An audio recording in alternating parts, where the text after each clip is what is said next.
Hello बच्चों, आप सभी को नमस्कार। हम सीख रहे थे कोलाइड बनाने की विधियां। हमने देखा था द्रव स्नेही कोलाइड, द्रव विरोधी कोलाइड। द्रव स्नेही कोलाइड जो आसानी से कोलाइड बना लेते हैं उन्हें द्रव स्नेही कोलाइड कहते हैं, जो द्रव के साथ। वही द्रव विरोधी कोलाइड जो होते हैं, जो जल के साथ या द्रव के साथ आसानी से कोलाइड नहीं बनाते, उन्हें हम द्रव विरोधी कोलाइड कहते हैं। फिर द्रव विरोधी कोलाइडों को बनाने की दो अलग अलग विधियों पर चर्चा करनी थी। एक थी परिक्षेपण विधि और दूसरा थी संघनन विधियां। तो परिक्षेपण विधियों में ऐसी विधियां जिनमें बड़े आकार के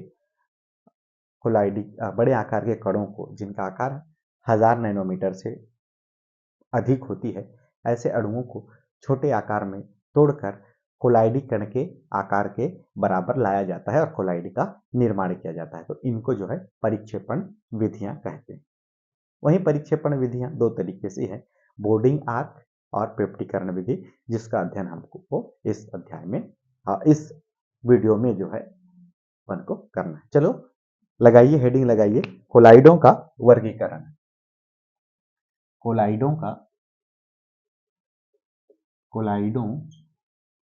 का निर्माण, है ना, किस किस तरीके से कोलाइडों का निर्माण करते हैं।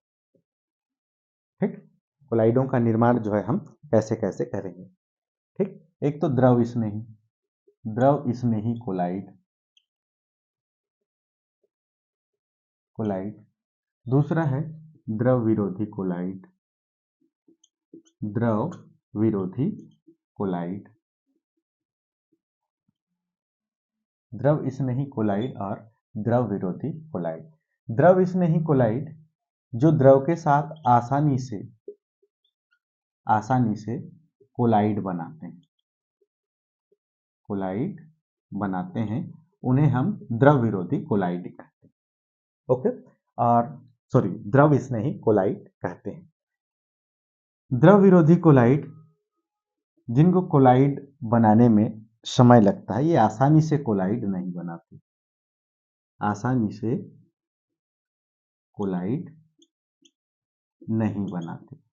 द्रव के साथ जो है ये आसानी से कोलाइड नहीं बनाते। अपन पानी का भी उदाहरण देखें तो जो पानी के साथ आसानी से कोलाइड नहीं बनाएंगे। ठीक, तो द्रव विरोधी कोलाइड बनाने के लिए हमारे पास कुछ विधियां हैं, जिनमें परिक्षेपण विधि, है ना, परिक्षेपण विधियां। ठीक, दूसरा है इसमें संघनन विधियां।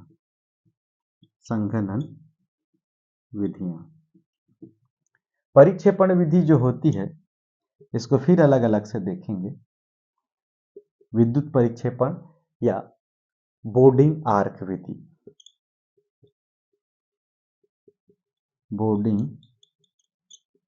विधि, दूसरा होता है पेप्टिकरण विधि। वही संघनन विधियों की बात करें तो यहां होती है रासायनिक विधियां।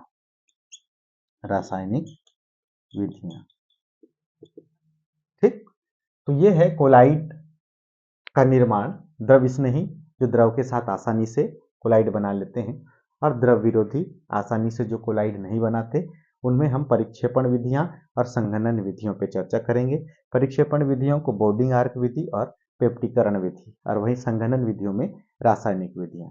तो आज के टॉपिक में हम यहाँ पे द्रव विरोधी कोलाइड बनाना सीखेंगे, जिसमें हम परिक्षेपण विधि पे चर्चा करेंगे और बोर्डिंग आर्क और पेप्टिकरण को जो है कवर करेंगे। ठीक है, तो चलिए यहां तक स्क्रीनशॉट ले लीजिए, जल्दी से नोट कर लीजिए स्क्रीनशॉट लेकर।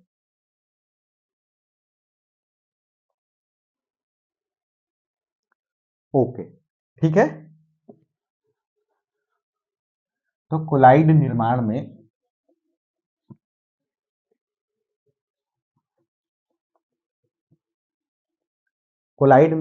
में द्रव विरोधी कोलाइड बनाना सीखते हैं। द्रव विरोधी कोलाइड द्रव विरोधी कोलाइड बनाने के लिए हम यहाँ पे परिक्षेपण विधियां देखेंगे। कौन सी विधि? परिक्षेपण विधि। परिक्षेपण विधि कौन सी विधि पे चर्चा करेंगे अपन? परिक्षेपण विधि। परिक्षेपण विधि होती क्या है? परिक्षेपण विधि जो होती है इसमें बड़े आकार के कणों को, यहाँ पे जो अणुओं के कण होते हैं, इन कणों का आकार जो होता है 1000 नैनोमीटर से अधिक होती है। 1000 नैनोमीटर से अधिक होती है। इन 1000 नैनोमीटर से अधिक आकार वाले अणुओं को तोड़कर, है ना, अलग विधि से जो है इनको तोड़कर कोलाइड के अणुओं के आकार में, कोलाइड के अणुओं के आकार में यानी कि 1 नैनोमीटर से 1000 नैनोमीटर के बीच तक लाया जाता है। तो इनको इस तरीके से तोड़ दिया जाता है। तो इस तरीके से बड़े आकार वाले अणुओं को जब तोड़कर हम कोलाइड के कणों के आकार में तोड़ देते हैं तो कोलाइड का निर्माण होता है। इस तरीके से किसका निर्माण होता है? कोलाइड का निर्माण होता है। तो ये विधियां कहलाती हैं परिक्षेपण विधियां। ओके, ठीक। ये विधियां कौन सी विधियां कहलाती हैं? परिक्षेपण विधियां। तो परिक्षेपण विधियों में हमारे पास बोर्डिंग आर्क विधि और पेप्टिकरण विधि। ठीक, तो लिख लीजिए पहले परिक्षेपण विधियां।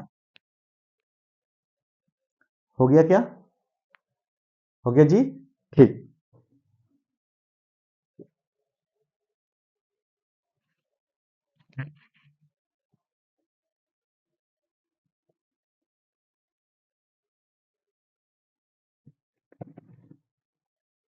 चलिए अब हेडिंग लगाइए बोर्डिंग आर्क विधि। ओके, बोर्डिंग आर्क विधि।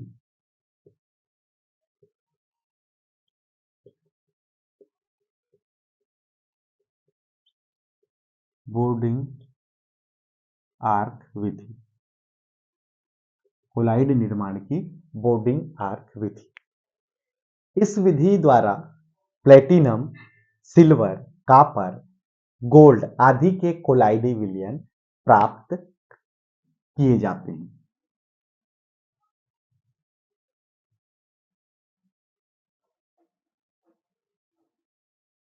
इस विधि के द्वारा प्लेटिनम, सिल्वर,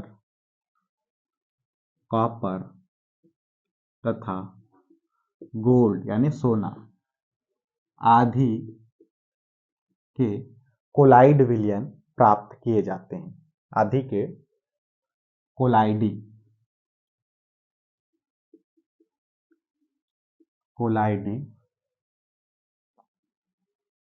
विलयन प्राप्त किए जाते हैं।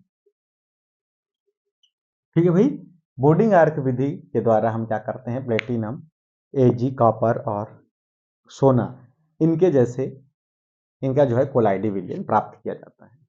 जिस धातु का कोलाइडी विलयन बनाना होता है इसके 2 इलेक्ट्रोड बनाते हैं। जिस धातु का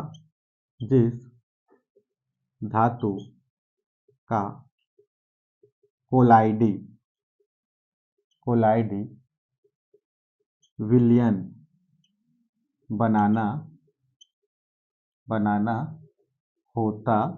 होता है उसके 2 इलेक्ट्रोड बनाते हैं। 2 इलेक्ट्रोड बनाते हैं।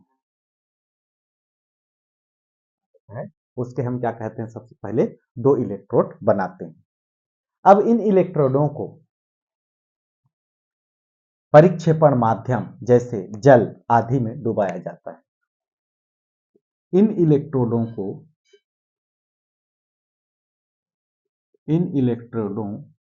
को परिक्षेपण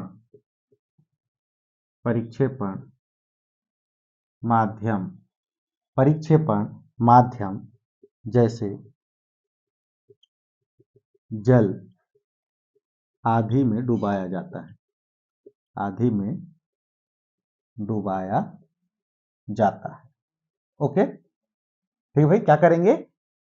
परिक्षेपण माध्यम यानी कि जल आदि में जो है इसको डुबाएंगे। इस विधि में परिक्षेपण माध्यम में डूबे इलेक्ट्रोड के बीच एक विद्युत आर्क उत्पन्न किया जाता है। इस विधि में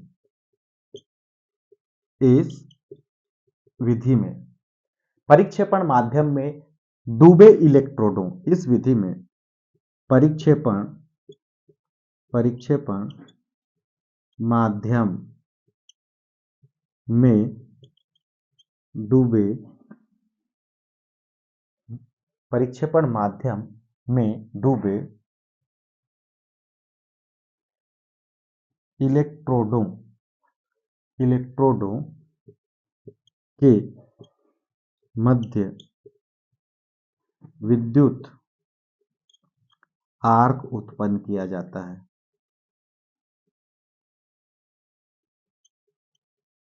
विद्युत आर्क उत्पन्न किया जाता है। ठीक, इससे उत्पन्न अत्यधिक ऊष्मा धातु को वाष्पित कर देती है। इससे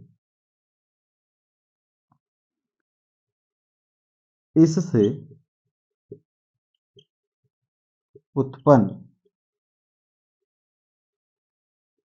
अत्यधिक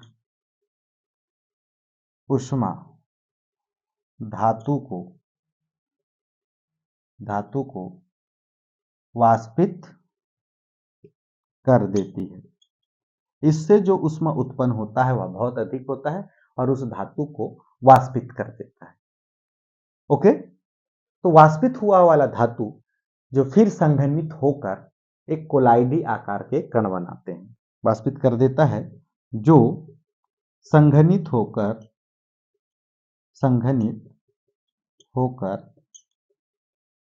कोलाइडी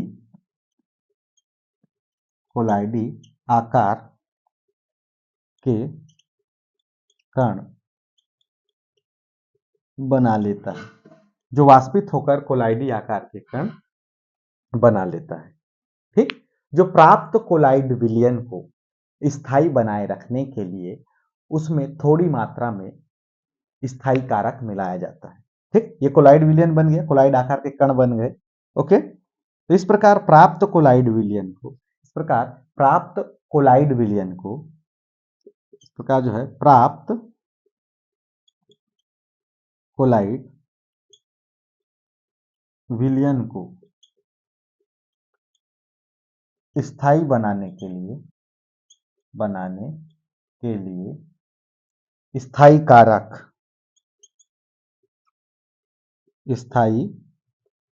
कारक जैसे KOH मिला दिया जाता है। ठीक है, स्थायी बनाने के लिए इस विलयन में स्थायी कारक जो है मिला देते हैं। ओके, ठीक है भाई। ठीक, चलिए बना के देखते हैं इसके लिए एक डायग्राम।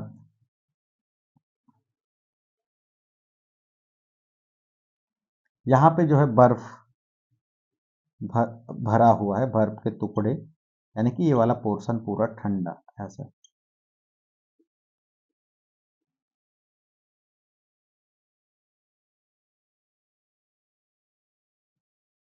ठीक, ये बर्फ, यहां पे क्या है?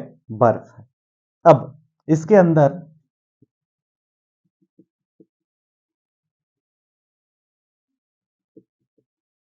परिक्षेपण माध्यम है। ये क्या है? यहां पे परिक्षेपण माध्यम यहां पे दो इलेक्ट्रोड लेते हैं, यहां पे दो इलेक्ट्रोड लेते हैं।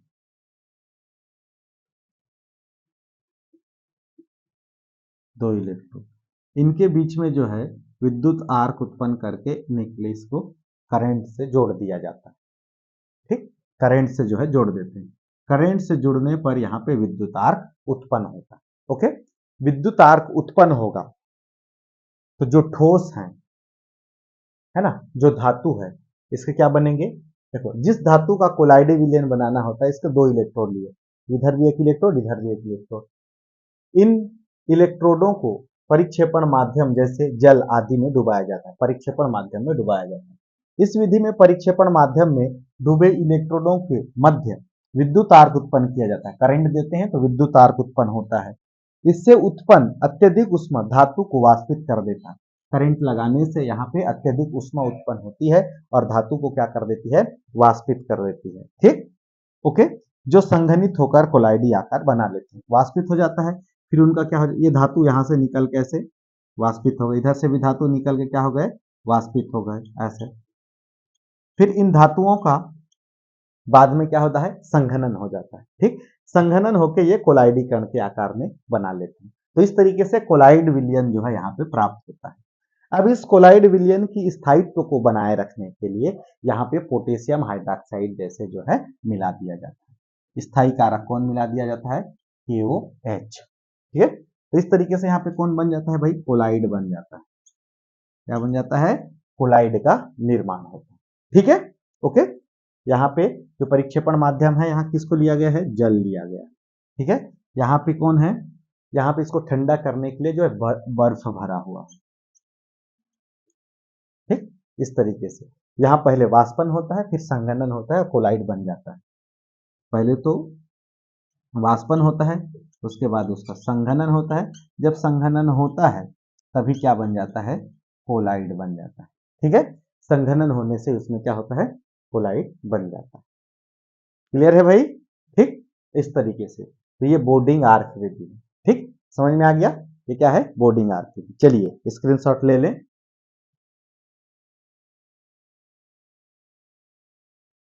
ठीक, हो गया।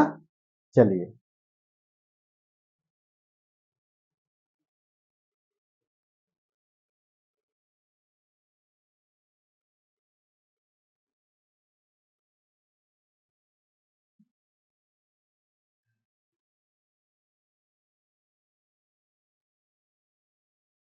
हमने देखा कि यहाँ पे स्थायी कारक मिला दिया जाता है। तो स्थायी कारक कैसे क्या करता होगा? स्थायी कारक हमने देखा कि मिला दिया जाता है। तो स्थायी कारक यहाँ क्या करता है? स्थायी कारक किसको यूज किया हम लोगों ने? Potassium hydroxide. ये ब्रेक होगा तो क्या हो गया? पोटेशियम और हाइड्रोक्सिल आयन में जो है ये ब्रेक होगा। ठीक, ओके। अभी हुआ क्या है, हमारे पास जो कोलाइड है, ये उसपे कोलाइड के कण है। इन कोलाइडों के कणों को यहां से जो है हाइड्रोक्सिल आयन जाके उनको कवर करता है, ऐसा सबके साथ जुड़ जाता है ना? सबके साथ जुड़ जाएगा तो ये आपस में जो है सबके आगे में साथ जो इस तरीके से जुड़ जाते हैं। और इन कणों का आकार जो है 1 नैनोमीटर से है 1000 नैनोमीटर के बीच, जो कि कोलाइड कणों का होता है। अब सबके पास क्या है? माइनस आयन जो है घेर के रखते हैं। तो क्या करते हैं? एक दूसरे को प्रतिकर्षित करते हैं, आपस में जुड़ के फिर बड़े आकार में बनने नहीं देते। तो इस तरीके से कोलाइड कण का आकार जो है अधिक समय तक उसी रूप में रहता है और इनका स्थायित्व तो बढ़ जाता है। देखो, अगर ये नहीं रहते तो ये कण आपस में जुड़ जाते और कोलाइड कण से बड़े आकार बना लेते। जब कोलाइड कण से बड़े आकार बन जाते तो कोलाइड में नहीं रहते। तो इन कणों को आपस में ना जुड़े, इसके लिए जो स्थायी कारक है उसके आयन जो है इसके चारों ओर जुड़ जाता है। ठीक, इसके चारों ओर जुड़ जाएगा तो एक दूसरे से आकर्षित नहीं होंगे। ये तो माइनस पोर्शन वाला जुड़ गया। अगर यहाँ मान के चलो कौन जुड़ जाता? प्लस पोर्शन वाला जुड़ जाता, यानी कि पोटेशियम आ जाता कोलाइडी कणों के आकार में। तो यहाँ पे कौन जुड़ता है? ऐसे सभी में जुड़ता है ऐसे। ठीक है, ऐसे जुड़ता, क्योंकि सभी के साथ पोटेशियम है तो पोटेशियम पोटेशियम यहाँ पे जो है प्लस चार्ज है, तो ये एक दूसरे को क्या करेंगे? दूरी बना के रखेंगे, आपस में नहीं जुड़ेंगे, जिससे कोलाइडी कणों का आकार उसी रूप में रहेगा। ओके, ठीक। तो इस तरीके से क्या करता है? ये कोलाइड के स्थायित्व को बढ़ाता है। कौन? स्थायी कारक। स्थायी कारक का काम ही है कि जो कोलाइड बना हुआ है द्रव विरोधी कोलाइड उसके स्थायित्व को बढ़ाने के लिए। इसका आप घर में एक अच्छा उपयोग कर सकते हो। पानी को तेल में अगर घोलोगे, मिक्स करोगे तो थोड़े देर वो कोलाइड बनेगा, फिर अपने आप पानी अलग और तेल अलग होगा।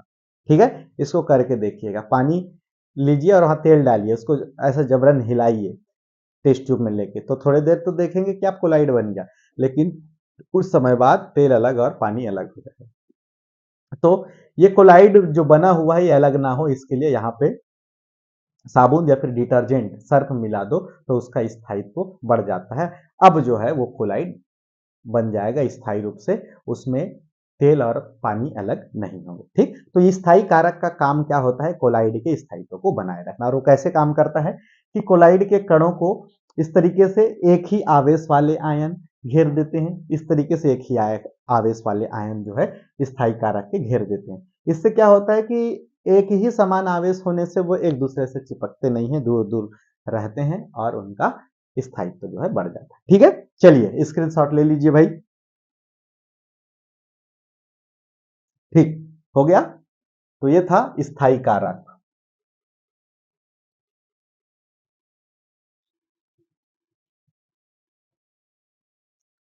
ठीक, अब देखते हैं दुर्बल सॉरी द्रव विरोधी कोलाइड बनाने का जो परिक्षेपण विधियों में दूसरा विधि है वो पेप्टीकरण। ठीक, पेप्टीकरण होता क्या है? ताजे बने अवक्षेप को विद्युत अवघट्य मिलाकर, जो ताजा बना रहता है कोई अवक्षेप, अवक्षेप समझते हैं? अवक्षेप समझते हैं? नहीं समझते? एक लिक्विड लें और उसके ऊपर दूसरे पदार्थ को मिलाएं तो क्या होता है? वो गाढ़ा बन जाता है, वो ना तली में बैठता है, द्रव के तली में नहीं बैठता बल्कि द्रव में ही ऊपर में मिक्स हो जाता है और फिर गाढ़ापन बन जाता है। ठीक है, तो ताजे बने अवक्षेप को विद्युत अवघट्य मिलाकर पुनः कोलाइडी विलयन में बदलने की प्रक्रम को ही हम क्या कहते हैं? पेप्टीकरण कहते हैं। ठीक है, चलिए भाई हेडिंग लगाइए दूसरा। नेक्स्ट क्या है? पेप्टीकरण। पेप्टीकरण ये क्या है? द्रव विरोधी कोलाइड विलयन बनाने की परिक्षेपण विधियों में दूसरा है पेप्टीकरण। पेप्टीकरण, पेप्टीकरण, पेप्टीकरण में होता क्या है? ताजे बने अवक्षेप को विद्युत अवघट्य मिलाकर, ताजे बने अवक्षेप को विद्युत अवघट्य मिलाकर, देखो जो ताजा बना अवक्षेप होता है उसको विद्युत अवघट्य मिलाकर पुनः कोलाइड विलयन में बदलना, अवघट्य मिलाकर पुनः कोलाइड कोलाइड विलयन, कोलाइड विलयन में बदलने की प्रक्रम को पेप्टीकरण कहते हैं। पेप्टीकरण कहते हैं। ओके भाई, कोई अवक्षेप है जो ताजा बना है उसमें विद्युत अवघट्य मिलाकर पुनः उसको किसमें बदल देंगे? कोलाइड में बदल देंगे। तो ये क्या कहलाता है? इसी विधि को हम क्या कहते हैं? पेप्टीकरण कहते हैं। ठीक है, तो पेप्टीकरण में यहाँ पे आवश्यक पदार्थ क्या क्या होंगे? पेप्टीकरण अगर हमको करना होगा तो आवश्यक पदार्थों की बात करें, आवश्यक पदार्थ कौन कौन सी चीजें होंगी जिसमें हम किसी ताजे बने अवक्षेप को विद्युत अवघट्य मिलाने पे तुरंत जो है वो क्या बन जाए? कोलाइड में बदल जाए। सबसे पहले तो ताजा बना अवक्षेप है तो हमको चाहिए किसी रसायन का ताजा बना अवक्षेप। ओके, तो फर्स्ट चीज यहाँ पे जरूरी है, क्या होना चाहिए? ताजा बना अवक्षेप, ताजा बना अवक्षेप। ठीक, ताजा बना अवक्षेप चाहिए सबसे पहले। ठीक, दूसरा जो महत्वपूर्ण चीज है यहाँ पे जो परिक्षेपण माध्यम होगा वो जल है। ठीक है, कौन ले रहे हैं? जल। फिर यहां मिलाने के लिए कौन मिलाएंगे? विद्युत अवघट्य। क्या मिलाएंगे? विद्युत अवघट्य, विद्युत अवघट्य। यहां पे जो है हम क्या मिलाएंगे? विद्युत अवघट्य। ठीक, तो अवक्षेप के साथ समान आयन वाला है ना होना आवश्यक है। ठीक है भाई, ओके। तो देख लेते हैं एक आध उदाहरण कि कैसे विद्युत अपघट्य का उपयोग करना है। ऐसा विद्युत अपघट्य का उपयोग करना है जो यहाँ पे जो अवक्षेप है उसके साथ जो आयन है ना, उनके आयन समान होने चाहिए। ठीक है भाई, आयन क्या होना चाहिए, समान होना चाहिए। अगर मान लेते हैं यहाँ पे हम ले लेते हैं AgCl, ये AgCl का अगर अवक्षेप है तो जो मिलाने वाला जो विद्युत अपघट्य होगा उसमें या तो Ag के आयन होने चाहिए या फिर Cl के आयन होना चाहिए। ठीक, तो Ag के अगर हो गए तो AgNO3 हो सकता है, विद्युत अपघट्य AgNO3 हो सकता है जिसमें से उसके एक आयन है, या फिर हो सकता है HCl जिसमें क्लोराइड आयन है। ठीक, तो ऐसा होना चाहिए कि जो विद्युत अपघट्य हो ऐसा लें जिसमें क्या होना चाहिए, समान आयन उत्पन्न, समान आयन होने चाहिए, है ना। अवक्षेप के साथ होना चाहिए समान आयन, आयन, है ना। जो विद्युत अपघट्य मिलाएंगे वो जो अवक्षेप में जो आयन है उसी के जैसे होने चाहिए। ठीक, तब जाके क्या होगा, यहाँ पे जो है पेप्टीकरण की क्रिया होगी। ठीक है, ठीक है भाई, चलिए देखते हैं। मान लीजिए हमारे पास एक बीकर है, इस बीकर में हम ताजा बना अवक्षेप लेते हैं। ताजा बना अवक्षेप है ये क्या है भाई, ताजा बना अवक्षेप है। ये ताजा बना अवक्षेप है AgCl का, किसका, AgCl का। अब इस AgCl में ताजा बना अवक्षेप है, इस ताजा बना अवक्षेप को क्या करेंगे, विद्युत अपघट्य मिलाएंगे जो पुनः कोलाइड में बदल जाएगा। ठीक है, ओके। तो हमने इसमें मिला दिया विद्युत अपघट्य HCl, इसको मिलाने से ये क्या हो जाता है, दोबारा कोलाइड में जो है ये बदल जाता है। किसमें बदल जाता है, कोलाइड में। कोलाइड में बदलता है तो ये कैसे बदलता होगा, ये कुछ इस तरीके से बदलता है। मान के चलो यहाँ पे ये कण है, अवक्षेप है, इस अवक्षेप के चारों ओर क्लोराइड के आयन घेरे हुए हैं, क्लोराइड आयन इसको घेरे हुए हैं। अगर ऋण आयन इसको घेरते हैं, है ना, अगर इसमें धन आयन घेरते हो तो ये जो अवक्षेप है इस अवक्षेप के चारों ओर क्या रहेंगे, H plus, H plus, H plus, H plus, ऐसे इसके चारों ओर जो है कौन रहेंगे, H प्लस रहेंगे। ओके, चारों ओर कौन रहेंगे भाई, H प्लस। ठीक, तो अपन मान लेते हैं कि यहां पे कौन काम करता है, इसका ऋणायन ही जो है इस अवक्षेप के साथ जुड़ता है। ठीक, इसी को आगे लेके चलते हैं, कौन जुड़ता है, ऋणायन यहां पे जुड़ता है। ठीक, अब होगा क्या, ये अवक्षेप जो है टूटेगा, है ना। अवक्षेप में क्या होगा, अवक्षेप में जो है कोलाइड के कणों से आकार बड़ा है, तो ये कोलाइड के अवक्षेप जो है क्या होंगे, टूटेंगे। टूट के कितना में आएंगे, 1 नैनोमीटर से 1000 नैनोमीटर के बीच इनके अणुओं का आकार आएगा। ठीक, अब ये है ब्रेक होगा, ये दिख रहा है ना, ये सारा चीज अलग अलग हो जाएगा, ये सब चीज तो अलग अलग होगा। तो अवक्षेप जो है टूट के ऐसे कोलाइड कण के आकार में इनके कण जो है टूट जाते हैं। अब इन सभी कणों को कौन घेर के रखेगा, सबके पास जो है एक एक क्लोराइड आयन जो है ऐसे इसको घेर के रखेगा। ऐसे घेर के रखने से ये आयन्स पास पास नहीं आएंगे, क्योंकि सभी के पास माइनस क्लोराइड आयन जो है घिरा हुआ है, तो माइनस माइनस में इनके बीच में प्रतिकर्षण होगा और एक निश्चित दूरी को मेंटेन करके रखेंगे, जिससे अणु आपस में जुड़ेंगी नहीं और इनका आकार जो है एक कोलाइड के आकार के बराबर रहेंगी और ये कोलाइड के रूप में रहेंगे।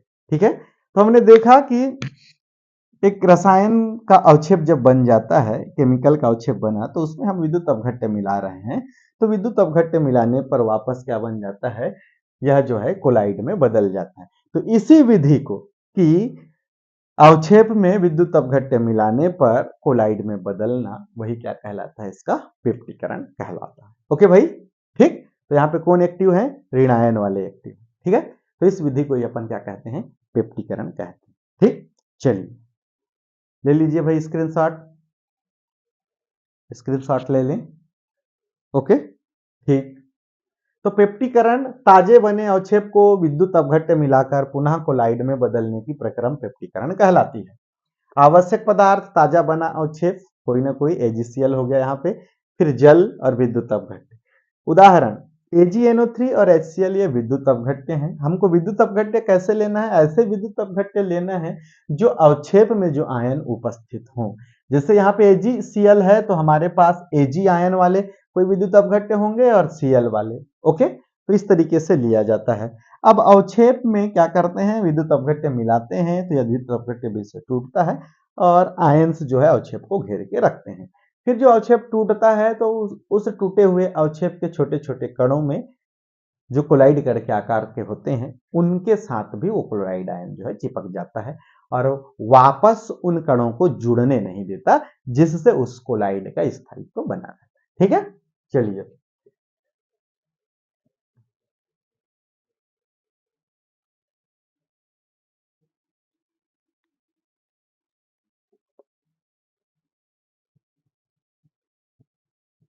अब कुछ लोग को ये ध्यान आ रहा होगा कि अगर मान के चलो धनायन वहां पर चिपकता, कोलाइड कणों से कौन चिपकता? धनायन चिपकता, धनायन चिपकता, चिपकता यानी कि कैसे? मान के चलो AgNO3 है ना, हमने क्या किया? AgNO3 मिलाया कहाँ पे? AgCl में। AgCl जो जिसका अवक्षेप है, इसका जो अवक्षेप है ना, इस अवक्षेप में, अच्छा इसको और ऐसे बना लेते हैं जिससे समझ, ये मान के चलो AgNO3 का क्या है?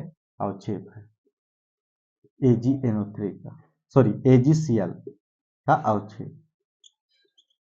ठीक, इस AgCl के अवक्षेप में हम मिला दे रहे हैं AgNO3, ये विद्युत अपघट्य है। क्या है ये?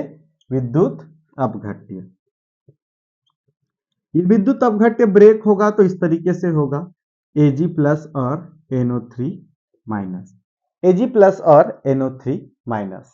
ठीक, अब ये ब्रेक होंगे तो एक एक अणुएं ये क्या हो जाएंगी? अलग हो जाएंगी भाई। ये अवक्षेप है तो अवक्षेप का आकार जो होता है कोलाइड से बड़ा होता है, यानी कि ये 1000 नैनोमीटर से मोर देन इसका साइज जो होता है। ठीक, तो है ना, परिक्षेपण विधि में वही होता है कि 1000 नैनोमीटर से मोर देन साइज के अणुओं को तोड़कर 1 नैनोमीटर से 1000 नैनोमीटर के बीच में लाया जाता है। तो यहाँ पे क्या होता है? ये ब्रेक हो जाता है और ये अणुएं जो है अलग अलग हो जाएंगी, ऐसा है ना। ये जो अलग अलग डिब्बों में दिख रहा है ये सब क्या हो जाएंगी? अलग अलग हो जाएंगी। अब ये अवक्षेप है, अभी टूटा नहीं है, यही वाला अवक्षेप जिसको छोटा सा लिख दिया हूं। इसके चारों ओर कौन है? Ag प्लस है। कौन है? Ag plus. ऐसे बहुत सारे Ag प्लस है, मैं दो चार को ही दिखा दे रहा हूं। अब ये टूट जाएगा तो ऐसे छोटे छोटे टुकड़ों में टूटेगा, तो जितने टुकड़े टूटेंगे उन सब के ऊपर में Ag प्लस जो है काम जुड़ जाएगा, उन सब के साथ Ag प्लस क्या होगा? जुड़ जाएगा। अब सबके साथ Ag प्लस जुड़ेगा तो ये इन कणों को आपस में पास पास आने नहीं देगा, क्योंकि समान आवेश होने के चलते, Ag में समान आवेश होने के चलते एक निश्चित दूरी में उनको रखेगा और इन कणों का आकार जो है 1 नैनोमीटर से 1000 नैनोमीटर के बीच में ही रहेगा, इससे बढ़ेगा नहीं। इस तरीके से ये क्या बन जाएंगे? कोलाइड बन जाएंगे। तो आप यहाँ पे देख पा रहे हैं कि इस पॉजिटिव के माध्यम से भी समझा सकते हैं और नेगेटिव आयंस के माध्यम से भी समझा सकते हैं। नेगेटिव आयंस में हमने देखा था क्लोराइड का। ठीक है, चलिए भाई स्क्रीनशॉट ले लीजिए।